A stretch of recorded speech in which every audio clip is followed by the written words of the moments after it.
Let me tell you something that may sound insane at first, but your spirit already knows it's true. You were never ordinary. You were never safe. You were never supposed to blend in because you were chosen. And not by man, not by popularity, not by religion, not by bloodline or birthright, but by a God who whispered your name before time had a clock. While others were being formed, you were being forged. While they got blessings, you got battles. While they got platforms, you got pits. But here's the secret hell doesn't want you to know. The pit was never punishment, it was preparation. You weren't overlooked, you were hidden because chosen ones aren't put on display. They're put through fire because only those who've survived the furnace can carry the flame. See, there's a reason the enemy came for your mind early. A reason betrayal hit you harder than most. A reason you've been tired but still unbroken, crushed but never destroyed.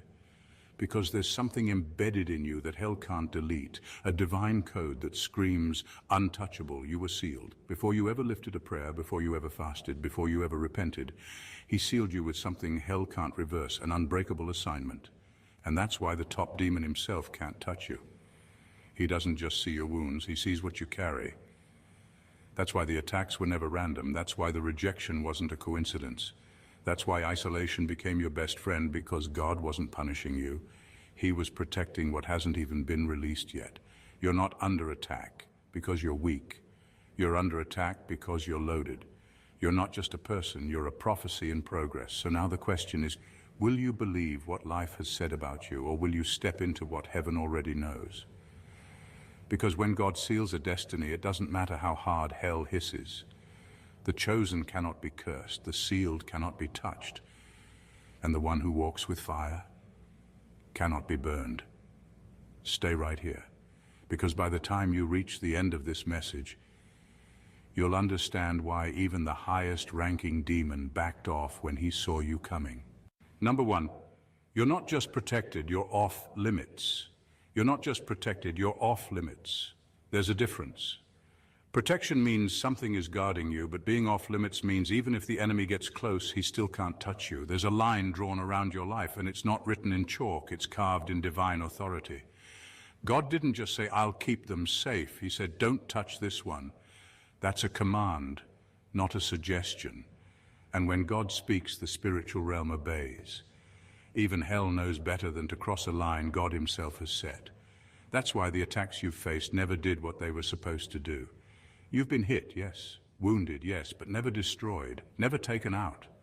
That's because there's a layer over your life that goes beyond logic. It doesn't make sense why others crumbled under pressure you survived, why others lost their minds in storms that you somehow walked through. It's not that you're stronger, it's that you're sealed.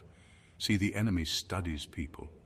He knows weakness, he tracks patterns, but when he gets to you, he sees something different. He sees a life with heavenly orders stamped all over it. He sees boundaries he can't cross. He sees divine warnings that say, access denied. It drives him crazy. So instead of attacking you directly, he sends distractions, confusion, delays, people who carry chaos. But it never really works. Why? Because even in your lowest moments, there's something in you he can't crack. That's what happens when you're chosen. You're not just watched over, you're marked. And being marked by God doesn't mean life gets easier. It means hell recognizes you as a threat, even when you don't feel like one. But it still can't reach you. You're not vulnerable the way others are. You walk with a seal that can't be forged, faked, or forced open. You're not just protected. You are untouchable, not because of who you are, but because of whose you are. Number two, you're not in a battle. You are the battlefield. You're not in a battle. You are the battlefield. That's why your life has felt like a war zone since the beginning. You weren't just born into conflict, you attract it, not because you're weak, but because you carry something that forces light and darkness to collide. Wherever you go, something shifts, atmospheres change, people get uncomfortable, things either break off or break loose. That's not random, that's spiritual. You don't step into battles, you become the ground where battles are fought. There's a reason you've always felt like you were being pulled in two directions, like you're in the middle of something bigger than you. That's because you are. You carry weight, and not just emotional weight. Spiritual gravity. When you walk into a place, there's an invisible line drawn. One side is trying to push you into purpose, the other is desperate to distract or destroy you. That tension you feel isn't confusion, It's evidence that both kingdoms recognize what you carry. You think you're just going through life, but life has been coming through you. Every breakdown, every battle, every unexpected attack. It all makes more sense when you realize you're not just caught in the crossfire. You are the fire. You're the territory God's trying to reclaim, and the enemy is trying to sabotage.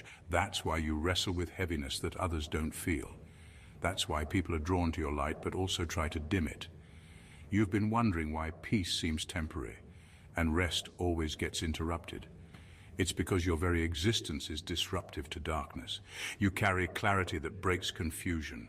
You carry purpose that frustrates evil. You carry presence that pushes back hell. And the wildest part, you're still standing. With all that pressure, all that warfare, all that weight, you're still here, still fighting, still walking. That's not by accident. That's because even when you didn't know it, heaven was using your life to make a statement. You don't just show up to battles. Battles happen because you showed up.